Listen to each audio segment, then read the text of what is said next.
overheated. Let me see if I can find some other ones here as we watch this fascinating process. Here's another one that was kind of burned a little. So, I mean, that's part of it. Here's another one. See that on the corner there? So if you let these heat too long and you don't watch them and pull them out, there is a problem. So let's go here. And of course, as I said, they're very hot, so you want to use your tweezers here.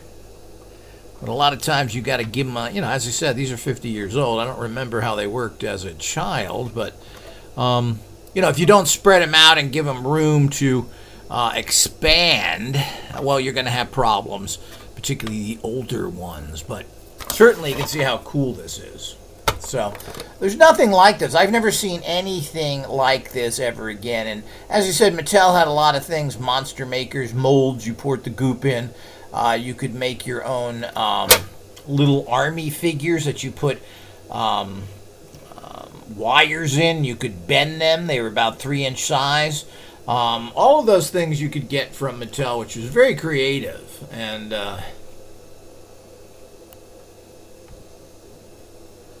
I'm not sure anybody's interested in this kind of stuff anymore. People have converted over so much to video games, which is kind of a shame. There's certainly nothing wrong with video games. I understand there is a comeback now that people are playing some board games because they tend to be home now more. So that's an interesting... But I would think that this kind of technology could be used in so many things.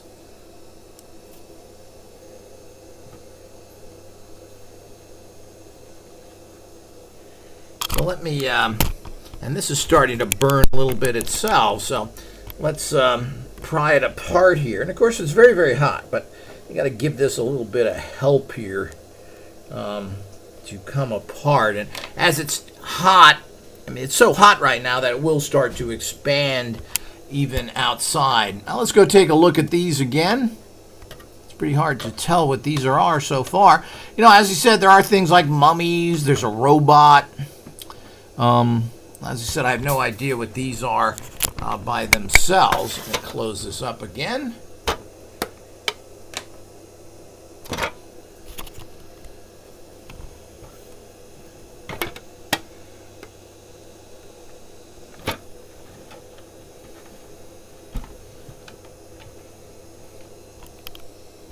Here it is it now kind of, I stretched it a little bit, helped it a little bit, and of course the heat is still allowing it to expand. So you've got your little scorpion here.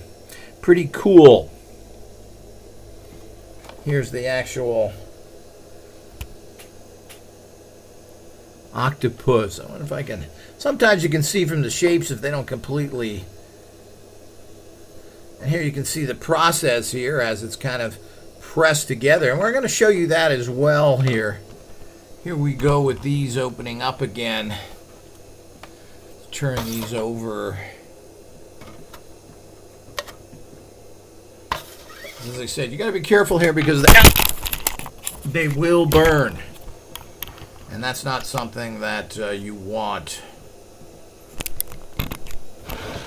Back here into the a little more stable for my tripod.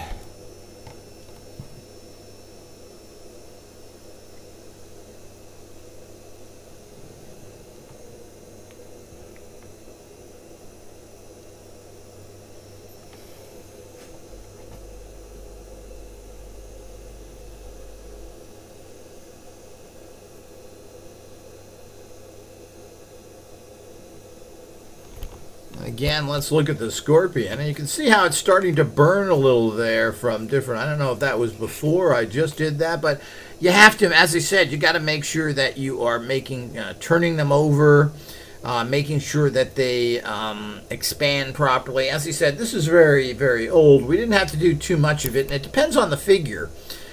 With the octopus here, which is very rugged and thick, we didn't need to do much on that, just really let it do its thing now. Now we have these particular, which I don't know what they are. They seem to be bigger creatures, but the whole idea is that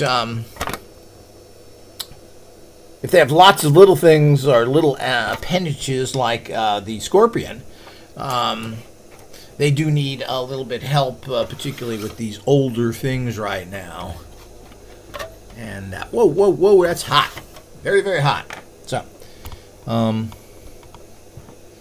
you could easily seriously burn yourself using something like that. And I'm assuming that's what the problem was and why they didn't actually push this a little bit more or come out with more of it. But I'd love to see a new version of this with some new actual creatures.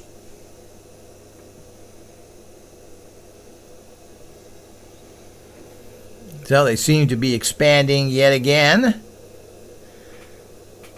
Still don't know what any of these two are. They're very hot and they're expanding.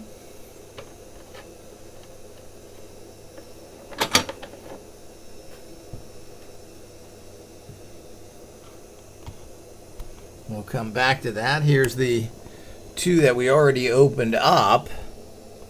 Of course, here's all the other ones, and as I said, we're not going to go through all these. There's way too many of them. The process is very slow. But I'm going to show you how you turn one of these hot ones into... I'm going to take the octopus and put it in here, and then I'm going to show you how it's changed into... back into a square, which is really cool. I mean, what a cool idea. As I said, too bad they can't do something with this. We need to really find another use for it in modern times with some sort of toy or figures, or add it into something that you have to kind of create this as part of a could be Jurassic Park type of things. Would be really cool. But of course, I don't know if it's because of the potential heat problems.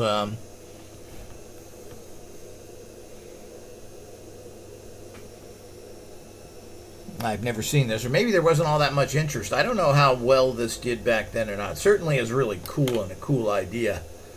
You know, Mattel's always been out there doing stuff like this. Can't think of too many other toy companies that really did interesting stuff like this. A lot of craft-based things. As I've mentioned, they have the creature maker. You poured goop and molds, and then you heated it. Toy soldiers, we actually put the goop in molds that had wires in them, where you could then cook the soldier, and then you could actually bend it.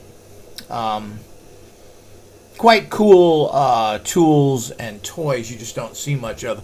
Of course, it takes a little more work on the part of people, and of course there's a safety factor as well. How we doing here? Okay, we are getting some movement here. This looks like a snake of sorts. I don't know. This again.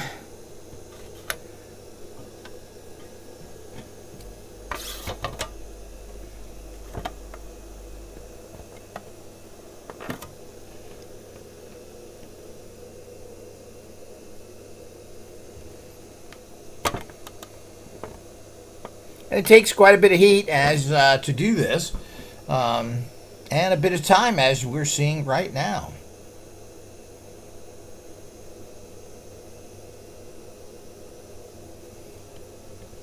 As I said, I'm going to show you with the actual octopus how the procedure's then reversed, how you heat it up and then you put it back into